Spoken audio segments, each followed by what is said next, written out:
राम राम। हमें तिलक क्यों लगाना चाहिए या जब हमें कोई तिलक लगा रहा हो तो सिर पर हाथ रखना चाहिए। तिलक लगाना भारतीय संस्कृति का एक अहम हिस्सा है। यह हमारी धार्मिक पहचान को तो दर्शाता ही है। इसके अलावा बहुत सारे वैज्ञानिक कारण भी है इसके पीछे। पूरी दुनिया में भारत एकमात्र ऐसा देश है जहाँ पे तिलक लगाने का प्रचलन सदियों से चला आ रहा है।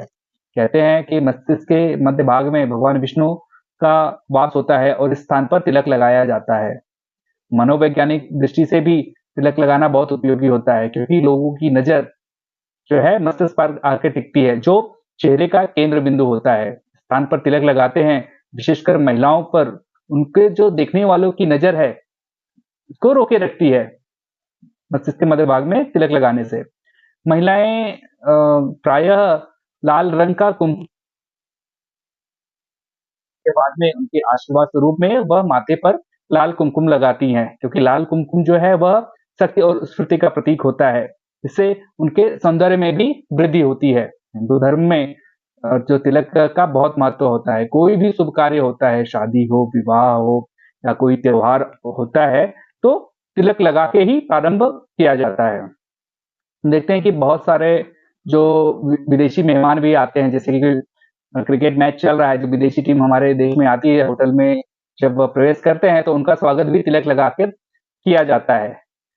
जो मस्तिष्क के मध्य भाग में वहां तिलक लगाते हैं, वह आज्ञा चक्र का स्थान होता है।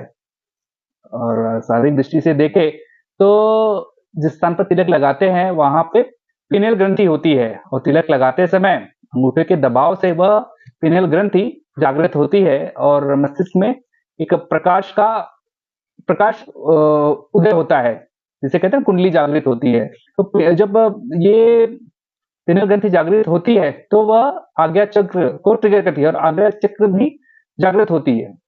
ये हमारे ऋषि मुनि हजारों वर्ष पहले से जानते थे, इसीलिए सारे धार्मिक अनुष्ठानों में तिलक लगाया जाता था। और तिलक लगाने से जो आज्ञा चक्र जो है उसकी जो गति होती है वह ऊर्ध्व गति में होता है, ऊपर की तरफ जाता है।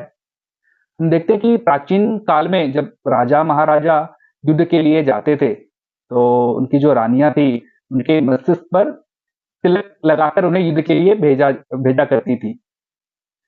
तो तिलक भी बहुत सारे प्रकार के होते हैं, कि जैसे हमारे देश में बहुत सारे जो संप्रदाय है, वैष्णव संप्रदाय, शैव संप्रदाय और जितने भी संत हैं, तो सबके अलग अलग प्रकार के तिलक होते हैं। जैसे जो वैष्णव संप्रदाय को मानने वाले जो यू के आकार का मतलब ऊर्ध्वपुंड लगाते हैं, जो शैव समुदाय के रहते हैं, जो भगवान शंकर की पूजा विशेषकर करते हैं, वह मस्तिष्क पर त्रिपुंड लगाते हैं।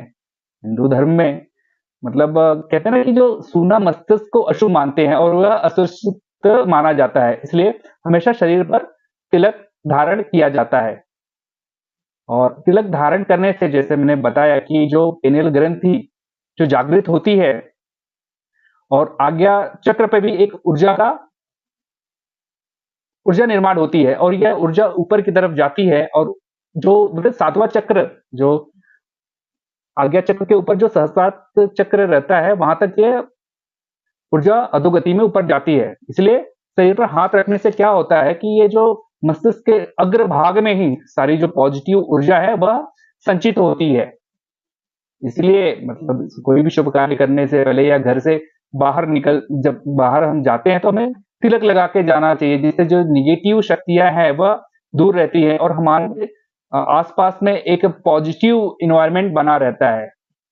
तिलक लगाने के लिए सनातन धर्म में प्रायः यह जो अनामिका उंगली है और जो अंगूठा है उसी से तिलक लगाया जाता है, क्योंकि जो अंगूठा है वह विजय, शत्रु विनाश और तो बोलते हैं ना कि प्रभुत्व का प्रतीक होता है। इसलिए प्राचीन काल में जो तिलक लगाया जाता था राजाओं का राज्यभिषेक करते समय या उन्हें युद्ध पर भेजने के समय, तो उन्हें अंगूठे से तिलक लगाया जाता था।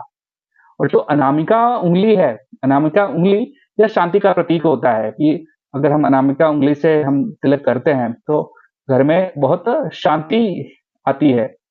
और जो मध्यमा उंगली से हमारी आयु वृद्धि होती है।